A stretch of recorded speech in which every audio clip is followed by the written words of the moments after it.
अस्सलाम वालेकुम। उम्मीद करता हूँ कि आप लोग खैरियत से होंगे। आज हम फिज़िक्स 101 का लेक्चर नंबर 43 करते हैं जी, जो इंट्रोडक्शन टू एटॉमिक फ़िज़िक्स है। ठीक है, इसमें हम एटम के बारे में पढ़ेंगे कि एटम किस तरह वजूद में आया, शुरू से क्या था, इसके अंदर क्या क्या होता है, वगैरह वगैरह। तो स्टार्ट करते हैं फर्स्ट पॉइंट से। अबाउट 2500 साल पहले, ठीक है, द एंशियंट ग्रीक जो फिलोसफर था डेमोक्रिटस, उसने कहा कि जो वर्ल्ड है ना, ठीक है, वो दुनिया हमारी किससे बनी हुई है। तो उसने जो नाम दिया था फर्स्ट ऑफ ऑल, उसने कहा था, एक मिनट, हाँ, उसने कहा था कि मोस्टली हमारी दुनिया वो एम्प्टी है। और उसने जो कहा था कि मैटर हमारा वो किससे बना है, टिनी पार्टिकल से बना है, उसको एटम का नाम दिया था। दरअसल इसने क्या किया था कि इसने एक एप्पल लिया, उसको बारीक हिस्सों में काटा, और इसने कहा कि एक ऐसा पॉइंट आता है कि जिसको हम मज़ीद छोटा नहीं कर सकते। ठीक है, उसको इसने एटम कहा था। एटम क्या होता है कि जिसको हम और तकसीम नहीं कर सकते, ये डेमोक्रिटस का मानना था। उसके बाद क्या हुआ जी, 300 साल पहले, पॉइंट नंबर 2 है हमारे पास कि 3 years ago it was noted by the French chemist लुइस्टर। उसने कहा था कि 300 साल पहले, कि उसने बड़ी मज़े की बात की थी कि जो हमारा मैटर होता है ना, अगर हम फ़र्ज़ करो एक लकड़ी है, उसको हम जला रहे हैं, ठीक है, तो एक लकड़ी 5 किलो की है, उसको हमने जला दिया, तो उसकी राख होती है, मेरा ख्याल है कि आधा किलो 2 किलो, आधा किलो 1 किलो क्यों रह जाएगी। तो उसने कहा था ऐसा नहीं होता, जो आपकी राख होती है वो भी मतलब कि इक्वली उतनी होती है जितनी आपकी लकड़ी होती है। लेकिन अगर जो मतलब कि लकड़ी से हीट निकलती है या जो गैसेस निकलती हैं, अगर आप उनको भी कैच कर लो, उनको भी मतलब पकड़ लो, जाने ना दो, तो अगर आप उनका भी वेट साथ करो, तो मैटर उतना ही होता है जितना कि पहले था। ठीक है, इसका बड़े मज़े का पॉइंट है, this law of conservation of matter. ये ला क्या कहलाता है जी, कंजर्वेशन ऑफ मैटर कहलाता है कि मैटर चेंज नहीं होता, ना ख़त्म होता है, ना ही क्रिएट होता है। ठीक है, ना ही मैटर को हम ख़त्म कर सकते हैं। अगला पॉइंट है हमारे पास, थर्ड वाला, ठीक है, मेजर इंक्रीज। इसके बाद ना डाल्टन ने क्या कहा था कि 1803 में कहा था कि जो एटम मैटर होता है, एलिमेंट होते हैं, वो एटम से मिलके बने होते हैं। Atom are building blocks of element.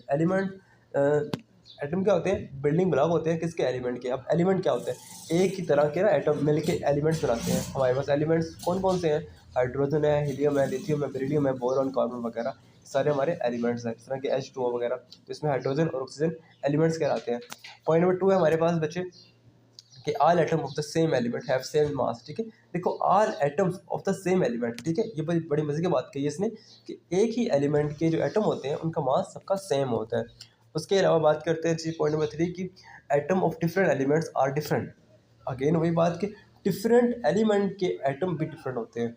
Point number 4 करते हैं जी कि 2 और more different atoms bond in simple ratio और फॉर्म कंपाउंड। अब जिस तरह के हमारे पास वाटर है, वो क्या होता है हमारे पास, वो होता है हमारे पास H2O। ठीक है, H2O। अब इसमें हाइड्रोजन के 2 होते हैं और ऑक्सीजन का 1 मॉलिक्यूल होता है। लेकिन क्या होता है जी, मेरे कहने का मकसद क्या था, अब वहाँ पे देखो तो कहता है 2 और मोर डिफरेंट एटम। जब 2 और 2 से डिफरेंट, मतलब 2 या 2 से ज़्यादा डिफरेंट एटम मिलते हैं, तो हमारे पास क्या बनता है, हमारे पास कंपाउंड बनता है। कंपाउंड की डेफिनेशन है, जब 2 या 2 से ज़्यादा एलिमेंट मिलते हैं तो क्या बनाते हैं जी, कंपाउंड बनाते हैं। आगे पढ़ते हैं जी पॉइंट नंबर 2। दरअसल मेरी तबीयत काफ़ी ख़राब है, वरना लेक्चर मैंने कल ही अपलोड कर देने थे। बस दुआ कीजिएगा मेरे लिए। अच्छा, पॉइंट नंबर 2 देखें क्या है, ये कहता है कि एवोगाड्रो नंबर क्या होते हैं। अब एवोगाड्रो एक साइंटिस्ट था, उसने कहा कि उसने एक आपको हाइपोथेसिस दी, ठीक है, equal volume of all gases under the same condition of temperature and pressure contain equal number of moles. कहता है कि हर गैसेस की जो नंबर ऑफ मोल्स होते हैं ना, वो सेम होते हैं। उसने उनको क्या कहा था कि उसने ये कहा था, ठीक है, 6.023 मल्टीप्लाई 10 की पावर 26। अब काफ़ी लोग कहते हैं कि हमने तो 23 पढ़ा था, ऐसा ही है। 9th की बुक्स के अंदर जो लिखा हुआ है एवोगाड्रो, वो यही है कि 6.023 मल्टीप्लाई 10 की पावर 23 है। लेकिन वहाँ पर देखो साथ में हमारे लिखा हुआ है पर किलोग्राम मोल। ठीक है, लेकिन उस बुक के अंदर पर मोल लिखा हुआ था सिर्फ। अगर हम किलोग्राम को हटा दें तो 23 आ जाएगा, लेकिन अगर हम इसके अकॉर्डिंग पढ़ें तो पर किलोग्राम अगर हुआ तो आप 26 को क्लिक करोगे। अरे अगर ये देखो ना, ये वाला पर किलोग्राम, ये जो लिखा हुआ है, अगर ये साथ ना हुआ किलोग्राम, तो आप 23 क्लिक करोगे। ठीक है, तो वो सही होगा, क्योंकि फिर इसको ना मतलब कि एडजस्ट किया गया है स्टैंडर्ड फॉर्म के ज़रिए। सही है, तो आप इसको याद रखिएगा, जो एवोगाड्रो नंबर होते हैं वो 6.023 मल्टीप्लाई 10 की पावर 26 होते हैं, अगर साथ पर किलोग्राम मोल लिखा हुआ। लेकिन अगर इसके लिखा हुआ, जस्ट लिखा हुआ पर मोल, तो 23 आएगा हमारे पास। सही है, तो ये हमारे एवोगाड्रो नंबर होते हैं। अब ये होते क्या हैं जी, कि हर एक गैस के जो मॉलिक्यूल होते हैं उसके अंदर, वो सारे सेम होते हैं और डिफरेंट नहीं होते। आगे पॉइंट नंबर 3 हमारे पास, ये एटम के साइज़ के बारे में बात कर रहे हैं जी। एटम का साइज़ कितना होता है, ऑलमोस्ट एटम का साइज़ कह लो कि एटम बहुत छोटा होता है। ठीक है, बहुत ही छोटा होता है। अगर हम बात करें ना, तो एटम का साइज़ शेल्स पे डिपेंड करता है। अब शेल्स क्या होते हैं, शेल्स जिसमें इलेक्ट्रॉन होते हैं, यानी कि एटम का साइज इलेक्ट्रॉन पे डिपेंड करता है। तो स्टार्टिंग के एटम होते हैं, एलिमेंट होते हैं, जैसे हाइड्रोजन है, हीलियम है, इनके अंदर एक दो इलेक्ट्रॉन होते हैं। लेकिन अगर हम बात करें बहुत हाई वाली बड़े मेटल्स की, बड़े एलिमेंट्स की, तो उनके अंदर काफ़ी ज़्यादा इलेक्ट्रॉन होते हैं, तो उनके अंदर शेल्स भी काफ़ी होते हैं, इसलिए उनका साइज़ बड़ा होता है। ठीक है, तो एटॉमिक साइज़ ग्रुप में ना ऊपर से डाउन इंक्रीज़ करता है, ये बता रहा है। और ये आगे इसने लिखा हुआ है कि क्या कहते हैं कि ये 10⁻⁻10 मीटर। ठीक है, एटम का साइज़ इतना छोटा होता है कि हम उसको देख भी बड़ी मुश्किल से सकते हैं। आगे उसने लिखा हुआ है कि जो हमारे पास होता है ना, क्या कहते हैं कि बेरियम एटम वो छोटा होता है और AG से। ठीक है, ये बस याद रखिएगा, और इसमें कोई चीज़ याद करने वाली नहीं है। अगर आपको फार्मूला पूछ ले तो यहाँ पे आप ये फार्मूला लिखा हुआ है, ये वाला। ठीक है, अब इस फार्मूले को याद कर सकते हो, इतना इंपॉर्टेंट तो नहीं है ये, ना ये आ सकता है, क्योंकि इतनी बोरिंग चीज़ तो नहीं कभी देते वो लोग। आगे हमारे पास पॉइंट नंबर 4 है जी, जो कि मोस्ट इंपॉर्टेंट है, क्योंकि ये थोड़ा सा ना समझना आसान है। कि एक हमारे पास साइंटिस्ट था J.J. थॉमसन। ठीक है, उसने एक अपना एक मतलब कि थ्योरी दी थी, प्लम पुडिंग मॉडल दिया था उसने ना 1895 के अंदर। अब इसमें क्या था, मैं आपको समझाता हूँ। इसमें कहा, उसने कहा था कि एटम के अंदर ना इलेक्ट्रॉन भी होते हैं और प्रोटॉन्स भी होते हैं, लेकिन वो साथ साथ होते हैं। मतलब जहाँ दिल करा है वहाँ पे इलेक्ट्रॉन पड़े हुए हैं, जहाँ दिल करे वहाँ पे प्रोटॉन पड़े हैं। लेकिन उसने ना मतलब ये कहा था, ठीक है, याद रखिएगा, प्लम पुडिंग मॉडल क्या था कि मैं आपको देखूँ तो here the atom is consider as made of positive charge material with the negative charge atom scattered through it. ठीक है, इसका मतलब है कि हर कहीं भी आप इलेक्ट्रॉन को रख सकते हो, कहीं भी आप प्रोटॉन को रख सकते हो, कोई भी कंजक्शन प्लेस नहीं है कि इलेक्ट्रॉन यहाँ पे होंगे लेकिन क्या कहते हैं कि प्रोटॉन वहाँ पे होंगे। लेकिन उसके बाद क्या हुआ कि ये तस्वर गलत साबित हुआ। अब गलत साबित किस तरह हुआ कि मैं आपको सारा समझाता हूँ। पहले ना मैं आपको इसकी ना क्या कहते हैं वर्डिंग बताता हूँ, ये है क्या। रदरफोर्ड था एक साइंटिस्ट ने ना 1911 में एक तजर्बा किया, पतली सी गोल्ड फाइल लेके। उसने गोल्ड फाइल पे ना हीलियम के पार्टिकल को फेंका। ठीक है, किसी गन के ज़रिए। हीलियम के पार्टिकल क्या होते हैं, पॉजिटिव चार्ज होते हैं। अब जब दरअसल अल्फ़ा पार्टिकल उसे कहते हैं। ठीक है, याद रखिएगा कि हीलियम हीलियम के पार्टिकल को हम अल्फ़ा पार्टिकल भी कहते हैं, और अल्फ़ा पार्टिकल को हम हीलियम पार्टिकल भी कहते हैं। सही है, अब उसने फेंक दिया। जब देखो उसने फेंका तो उसने देखा कि इस गोल्ड फाइल से ना मोस्ट ऑफ जो पार्टिकल्स हैं हमारे पास क्या हो रहे हैं कि वो स्ट्रेट लाइन मतलब कि मूव कर रहे हैं, ये गुजर रहे हैं। ठीक है, रुक नहीं रहे, सीधे गुजर गुजर जा रहे हैं। लेकिन उसने देखा कि कुछ एक पार्टिकल जो है वो वापस रिफ्लेक्ट हो रहे हैं, या कुछ टकरा के साइड पे डाइवर्ज हो रहे हैं।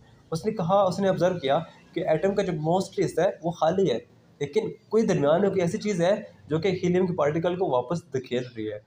उसने यहाँ से अंदाज़ा लगाया कि एटम का जो 90% हिस्सा है, या फिर कह लो कि 90% हिस्सा वो खाली है, दरमियान में कोई चीज़ पड़ी हुई है जिस पे पॉजिटिव चार्ज है। फिर उसने कहा था कि जो इलेक्ट्रॉन होते हैं वो एटम्स के इर्द गिर्द सॉरी एटम के अंदर न्यूक्लियस के इर्द गिर्द मूव करते हैं, और उसने उस दरमियान वाली चीज़ को न्यूक्लियस का नाम दिया, जहाँ पे उसने कहा कि सिर्फ एटम के उस दरमियान वाले हिस्से में प्रोटॉन और न्यूट्रॉन होते हैं। ठीक है, ये किसने कहा था, रदरफोर्ड ने कहा था, जो कि अब यहाँ पे मैं वर्डिंग पढ़ता हूँ जी। .5 शुरू कर रहा हूँ। But the plum pudding model was wrong. ठीक है, रॉन्ग साबित किया था इन 1911। Rutherford carried out his famous experiment, उसने किया वगैरह वगैरह। ठीक है, आगे हम अगर हम देखें तो अगर देखो ना यहाँ पे शायद लिखा भी होगा कि यहाँ से लिखा हुआ है कि, ठीक है, ये लास्ट लाइन है ना, कि मैं यहाँ पे हाईलाइट करता हूँ। रदरफोर्ड ने ना क्या कहते हैं, रदरफोर्ड ने आप क्या कहते हैं कि न्यूक्लियस को इन्वेंट किया था। अगर क्वेश्चन आ जाए कि किसने न्यूक्लियस को इन्वेंट किया था, तो रदरफोर्ड ने न्यूक्लियस को इन्वेंट किया था फर्स्ट टाइम। आगे हमें पॉइंट नंबर 6 से देखें। वो कहता है कि जो पिक्चर होती है ना हमारे पास, मर्ज रदरफोर्ड की डिस्कवरी थी, वो इस तरह थी कि एक सोलर सिस्टम था जिसमें दरम्यान में सूरज है, तो वो सूरज को उसने न्यूक्लियस का नाम दिया, जस्ट समझाने के लिए कह रहा हूँ। ठीक है, और हमारे प्लैनेट्स को उसने क्या कहा कि इलेक्ट्रॉन्स का कहा था। आपको मैं एग्जाम्पल देता हूँ। उसने कहा कि अगर एटम इतना छोटा है कि न्यूक्लियस ना अगर दरमियान में है, तो इलेक्ट्रॉन उससे कम 12 से 13 किलोमीटर दूर फासले पर पड़े होंगे। ये देखिए कितना फ़र्क बनता है। ठीक है, तो न्यूक्लियस से इलेक्ट्रॉन काफ़ी दूर होते हैं, ये याद रखिएगा। अब .7 क्या है जिसमें रीडिंग करता हूँ जी। अब .7 इसमें ना एक ख़राबी भी थी। इसमें ना उसने कहा था कि कंटिन्यूस मूव करते हैं और एक्सीलरेट करते हैं, और एक्सीलरेट करते हुए एनर्जी भी हार्वेस्ट करते हैं।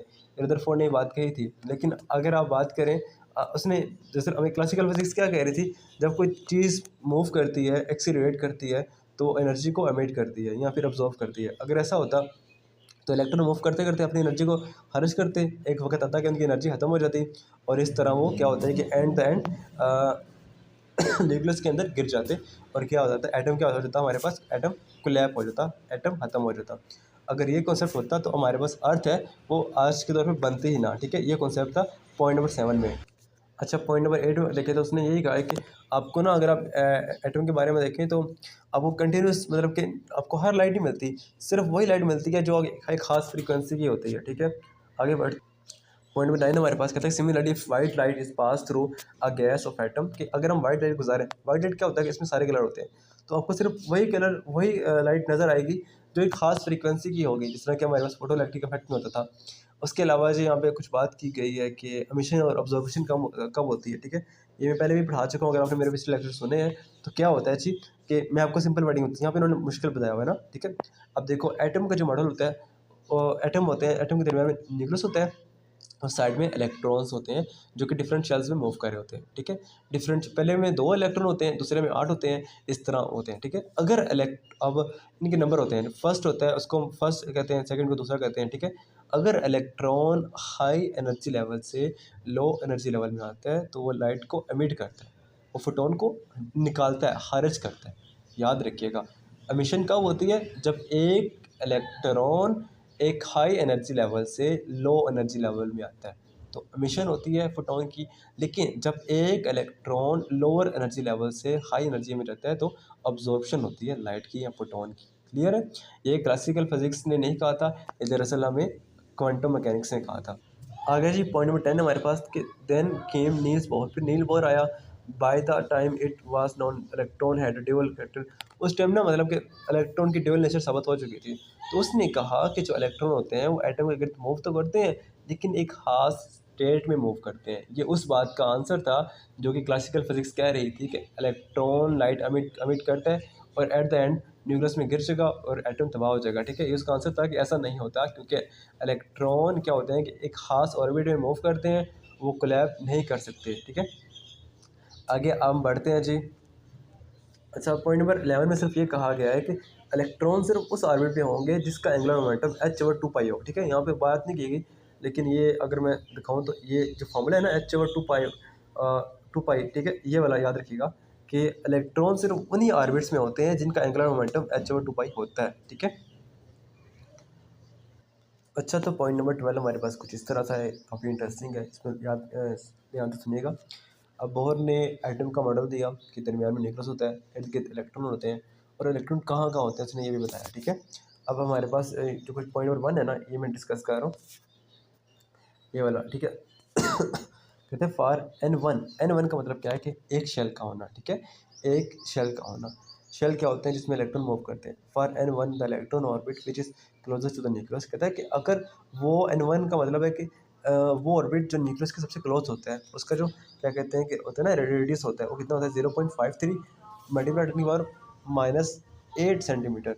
ये हमारे पास बहुत रेडियस कहलाता है, यानी कि वो ऑर्बिट जो न्यूक्लियस के सबसे करीब होता है उसका रेडियस ये है, और ये बहुत रेडियस भी कहलाता है, ठीक है।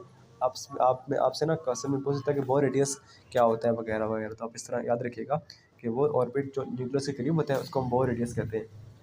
आगे हम देखें तो बता रहा है जी फार हायर, ठीक है। हायर मीन के द एटम बिकम ह्यूज, अगर हमारे पास एन क्या हो जाए 100 हो जाए, आई मीन कि कितने उसमें नंबर ऑफ एन का 100 का मतलब है कि 100 शेल का होना, अंदाज़ा लगाओ सिर्फ।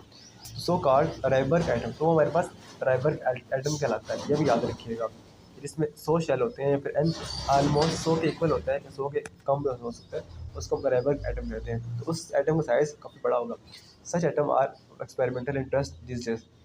अच्छा, पॉइंट नंबर 3 हमारे पास note the speed of electron is smaller in orbits further from the nucleus. बात की गई है कि वो इलेक्ट्रॉन जो कि लास्ट शेल में होते हैं, जिस तरह के एक एक एटम है उसके इर्द 4-5 ऑर्बिट है ना, ठीक है, पहला दूसरा तीसरा चौथा। अब चौथे में जो इलेक्ट्रॉन है उनकी स्पीड स्लो होगी एज़ कम्पेयर फर्स्ट ऑर्बिट के इलेक्ट्रॉन की निस्बत। सही है, बस वही ये बता रहा है। एंड बिकम वेरी लार्ज होगी the electron is very far out of the very slow, ठीक है, वही बात बता रहे हैं कि जितना हमारे पास एन बड़ा होगा उतनी उसमें इलेक्ट्रॉन्स की स्पीड काफ़ी स्लो होगी। आगे लास्ट पॉइंट है हमारे पास in the above N0 is strictly not allowed. कहते हैं अगर हमारे पास शेल हो ही ना, ऐसा हो सकते ही नहीं है। अगर हम बात करें ना तो हमारे पास जो फर्स्ट एलिमेंट है जिसके अंदर एक इलेक्ट्रॉन एक प्रोटॉन है उसको हम हाइड्रोजन कहते हैं, उसके अंदर भी एक शेल होता है और एक शेल के अंदर एक इलेक्ट्रॉन होता है। तो ऐसा नहीं हो सकता कि किसी का शेल 0 हो। As you can see none of the formula make any sense for this case. बस ये the minimum angular momentum the electron can have is H. ठीक है, जो मिनिमम इलेक्ट्रॉन है ना वो जीरो हो सकता है हमारे पास। देखो इन प्रॉपर क्वांटम मैकेनिक्स ये लिखा हुआ है अगर याद हो तो, zero H and this is big difference with the Bohr model of the atom. सही है, तो इस तरह याद कर लीजिएगा। यहाँ से आगे बढ़ते हैं हम। अच्छा यहाँ पे देखें तो पॉइंट 13 में कहता है कि we can compute the energy. अब से हम डिफरेंट ऑर्बिट्स की ना एनर्जी फाइंड कर सकते हैं। तो उसका फॉर्मूला क्या होता है हमारे पास, E इज इक्वल टू के प्लस यू। अब के प्लस यू क्या है हमारे पास, के होती है हमारे पास काइनेटिक एनर्जी और ये होती है हमारे पास जो पोटेंशियल एनर्जी होती है। अब काइनेटिक एनर्जी किस तरह होती है कि हम इलेक्ट्रॉन को मूव करवाते हैं ना, तो ऑफ कोर्स ऐसी एनर्जी जो स्पीड से आती है, मूवमेंट से आती है, वेलोसिटी से आती है, उसको हम काइनेटिक एनर्जी कहते हैं। तो अब पोटेंशियल एनर्जी भी इसमें आएगी क्योंकि वो अट्रैक्शन होती है उसमें, क्या कहते हैं कि इलेक्ट्रॉन को प्रोटॉन से वगैरह वगैरह, क्योंकि वहाँ तो क्या कहते हैं कि ग्रेविटी नहीं होगी। इस तरह वहाँ पे पोटेंशियल एनर्जी भी आती है। तो जो लास्ट वाला फॉर्मूला आप इसको देखिएगा सिर्फ कि ये क्या हमारे पास -13.6 इलेक्ट्रॉन वोल्ट एन स्क्वायर, ये बस कॉन्स्टेंट फॉर्मूला है एन नंबर्स के लिए। ठीक है, इससे आप डिफरेंट ऑर्बिट्स की एनर्जी को फाइंड कर सकते हैं। आगे हम बढ़ते हैं। आगे पॉइंट 14 है हमारे पास, in the Bohr model electron can jump between different orbits to observation और मिशन ऑफ फोटोन। मैं पहले बता चुका हूँ कि इलेक्ट्रॉन किसी दरमियान वाले स्टेट में नहीं रुकते, यहाँ तो वो हायर स्टेट में आते हैं या फिर लोअर स्टेट में आ जाते हैं, लेकिन दरमियान में रुकने का कोई काम बनता ही नहीं है। ठीक है, आगे देखो कि डार्क लाइन्स, ठीक है, डार्क लाइन्स क्या कहते हैं, in the observation spectra, dark line in the observation spectra are due to photon being observe. ठीक है, डार्क लाइन फोटोन को शो करती है, जबकि ब्राइट लाइन क्या करती है कि मिशन को शो करती हैं। ये लाजमी माइंड में रखिएगा बात। और अगर हमने किसी की एनर्जी फाइंड करनी होती है तो हम क्या करते हैं कि हम ये वाला फॉर्मूला यूज़ करते हैं, HV EF - AI। ठीक है, फाइनल में से इनिशियल माइनस करते हैं तो हमारे पास एनर्जी आ जाती है जो हमने फाइंड करनी होती है। ये सिर्फ इसमें बात बताई गई है कि हम एनर्जी को किस तरह फाइंड करते हैं, और तो इसमें कुछ नहीं बात बताई गई। मैं देखता हूँ ज़रा, 1 मिनट रुके। तो देखें इसमें जो लास्ट वाला फॉर्मूला है, ये वाला फॉर्मूला हमारे पास। ठीक है, इसमें हमारे पास ये ऊपर वाला फॉर्मूला यूज़ किया गया है कि हमने ना क्या कहते हैं कि 8 में से 7 की एनर्जी फाइंड करनी थी, तो हम ये वाला फॉर्मूला यूज़ करेंगे। इस फॉर्मूले के थ्रू हम किसी भी ऑर्बिट की एनर्जी फाइंड कर सकते हैं। ऑलराइट, तो उम्मीद है कि आपको समझ आ रही होगी। आगे बढ़ते हैं जी। अच्छा, पॉइंट 15 जैसे रीडिंग करनी है आपको समझ आ जाएगी अगर आप पढ़ना जानते हो कि किस तरह पढ़ते हैं। ठीक है, इसमें सिर्फ बताया गया कि जो बोहर का ना एटॉमिक मॉडल था वो किस तरह रिजेक्ट हुआ, उसको भी फेल कर दिया गया था क्योंकि वो सिर्फ हाइड्रोजन को बता रहा था, किसी और एलिमेंट्स के बारे में नहीं बता रहा था। या फिर अगर हम बात करें तो हायर अगर हमारे पास एक से ज़्यादा शेल्स होते तो उसको भी ये वेरीफाई नहीं कर पा रहा था, इसलिए बोहर के मॉडल को बाद में रिजेक्ट कर दिया गया। ठीक है, अच्छा पॉइंट नंबर 17 देखें तो उसमें सिर्फ ये बताया गया है कि जो हमारे पास इलेक्ट्रॉन होते हैं ना, मैं समझाता हूँ, कोशिश करूँगा उसमें आज। ठीक है, जैसा कि अब हाइड्रोजन है उसके अंदर सिर्फ एक इलेक्ट्रॉन है। अगर हम बात करें हीलियम की तो उसके अंदर 2 इलेक्ट्रॉन है। ठीक है, उसके पहले शेल में 2 इलेक्ट्रॉन हैं। तो क्या होते हैं कि एक ही जो मोशन है वो उधर के दोनों की जो मोशन है वो बिल्कुल डिफरेंट होगी, ताकि वो दोनों आपस में कोलैब ना कर सकें, और ये ना हो कि अगर दोनों सेम मोशन में होंगे टकराएंगे तो गिर जाएंगे। इसलिए एक शेल के अंदर जो 2 इलेक्ट्रॉन होते हैं उनकी मोशन डिफरेंट होती है। अगर एक एंटी क्लॉकवाइज है दूसरा क्या हो जाएगा, क्लॉकवाइज हो जाएगा। ठीक है, अब देखो पॉइंट 18 है तो उसमें सिर्फ ये बताया गया है कि जो हमारे पास स्टेट होती है ना, अब देखो जिस तरह के पहले के अंदर एक शेल है ना, पहले एक शेल है उसके अंदर 2 इलेक्ट्रॉन होते हैं, जबकि दूसरे शेल के अंदर 8 इलेक्ट्रॉन आने की सलाहत होती है। लेकिन उसके अंदर भी जो इलेक्ट्रॉन होते हैं वो S और P D, वो क्या कहते हैं कि एक होता है सब शेल, एक होता है शेल। शेल के अंदर तो 8 इलेक्ट्रॉन आएंगे, लेकिन एक शेल के अंदर हमारे पास 2 सब शेल होंगे, S और P। ठीक है, और जब थर्ड भी आते हैं तो उसमें SPD भी होता है हमारे पास। ठीक है, मैं पढ़ता हूँ, स्टेट और ऑर्बिट हैविंग एल, जिसको हम 0 1 2 कहते हैं, और उसको हम SPD कहते हैं। तो S state are spherical, S state हमारे पास स्फेरिकल होती है, उसमें एस स्टेट के अंदर मैक्सिमम 2 इलेक्ट्रॉन आ सकते हैं, और पी स्टेट के अंदर मैक्सिमम 6 इलेक्ट्रॉन आ सकते हैं। अब देखो ये इलेक्ट्रॉन किस तरह आते हैं, अब पहले के अंदर 2 आ गए, दूसरे के अंदर मैक्सिमम 8 आएंगे। ठीक है, कितने आएंगे, मैक्सिमम 8 आएंगे। अब एस के अंदर 2 और पी के अंदर 6 आते होते हैं। तो जो एस के अंदर 2 होते हैं वो भी आपस में मतलब कि अपोजिट मोशन करेंगे, लेकिन जो 6 होते हैं क्या कहते हैं कि पी में, वो भी आपस में रिवर्स मोशन करेंगे, और इस तरह एक एटम क्या कहते हैं स्टेबल रहता है। अच्छा, इस लास्ट पॉइंट के अंदर आप याद रखिए 2 चीज़ें इंपॉर्टेंट है कि बोसोन्स क्या होते हैं, यहाँ मैं हाईलाइट करता हूँ, बोसोन्स क्या होते हैं और फर्मियोस क्या होते हैं। ठीक है, देखो हमारे पास ना 2 कंडीशन होती है, ये वाली एक कंडीशन ये होती है, एक कंडीशन हमारे पास ये होती है। ठीक है, इसको हम साई बोलते हैं 1 और 2। अगर दोनों ये पॉजिटिव के हों तो हमारे पास जो चीज़ें बनती हैं वो हमारे पास बोसोन्स होती हैं। क्या होती हैं, बोसोन्स होती हैं। अगर एक पॉजिटिव में हो और एक नेगेटिव में हो तो हमारे पास जो चीज़ें बनती हैं क्या होती हैं, वो फर्मियोन्स बनती हैं। फर्मियोन्स ये वाली, अगर बाहर कर दो, ठीक है, ये वाली फर्मियोन्स होती है। इस तरह के फोटॉन्स होते हैं, फोटॉन्स बोसॉन्स होते हैं, जबकि इलेक्ट्रॉन, प्रोटॉन और न्यूट्रॉन हमारे पास फर्मियोन्स होते हैं। याद रखिएगा, यहाँ से लेके इसको लाजमी रेड कीजिएगा, ठीक है। यहाँ पे एक और बात लिखी गई है कि मैं यहाँ दिखाता हूँ, अगर मैं दिखा सकाता हूँ यहाँ लिखा, देखो, इन अदर वर्ड्स, दूसरे लफ्ज़ों में, टू आइडेंटिकल फर्मियोन्स, ठीक है, दो एक तरह के fermions will never be at the same point, क्या होंगे कि वो सेम पॉइंट पे कभी भी नहीं हो सकते, और in the same quantum state, और सेम क्वांटम स्टेट में भी नहीं हो सकते। This is the fermions Pauli exclusion principle. ये हमारे पास क्या कहलाता है कि फर्मियोस का, sorry, famous Pauli exclusion principle, Pauli exclusion inclusion कहलाता है। यहाँ से इसको भी देखिए कि पुली एक्सक्लूजन प्रिंसिपल क्या कहलाता है कि कभी भी दो जो फर्मियोन्स हैं वो एक स्टेट में नहीं हो सकते, ना ही सेम पॉइंट में हो सकते हैं। अगर वो सेम पॉइंट में होंगे तो वो क्लाइड कर जाएंगे और एटम तबाह हो जाएगा, ठीक है। काफ़ी इंपॉर्टेंट है ये वाला टॉपिक। आगे यहाँ पे ना कुछ हैंडआउट्स की वर्डिंग पढ़ते हैं। ये शेल क्या होते हैं हमारे पास, शेल होते हैं हमारे पास electron with the same value of N, ठीक है, electron with the same value of N, इसको शेल बोलते हैं। अब सब शेल क्या होते हैं, electron with the same value of N, N and, एक मिनट से फिर कॉल आ रही है मुझे, हाँ तो माजरत यार, अगर सब शेल क्या होते हैं कि electron with the same value of N और एल, ठीक है। सब शेल वो होता है जहाँ पर क्या कहते हैं कि इलेक्ट्रॉन मौजूद होते हैं। शेल ऐसी चीज़ है जहाँ पर इलेक्ट्रॉन होते हैं, लेकिन ऐसा होता है कि सब एलिमेंट्स पे ना शेल काफ़ी ज़्यादा होते हैं, लेकिन उनमें इलेक्ट्रॉन नहीं होते। अब बात करते हैं orbit, electron with the same value N L M N, ठीक है, याद रखिएगा, ये तीनों में डिफरेंस याद रखिएगा, आ सकते हैं। आगे बात करते हैं तो इलेक्ट्रॉनिक कन्फिगरेशन, केमिस्ट्री वालों को पता होगा, बल्कि 9th में ये पढ़ाई जाती है, ठीक है। अगर आप लोगों ने 9th पढ़ी तो आपको आता होगा। देखो यहाँ पे ना सिर्फ इन नंबर्स को देखना, जो 3 होता है हमारे पास, प्रिंसिपल क्वांटम नंबर कहलाता है, ठीक है, क्या कहलाता है, प्रिंसिपल क्वांटम नंबर, यानी कि शेल को इंडिकेट करते हैं। जबकि हमारे पास जो पी होता है वो हमारे पास सब शेल को बताता है कि एंगुलर मोमेंटम क्वांटम नंबर, ठीक है।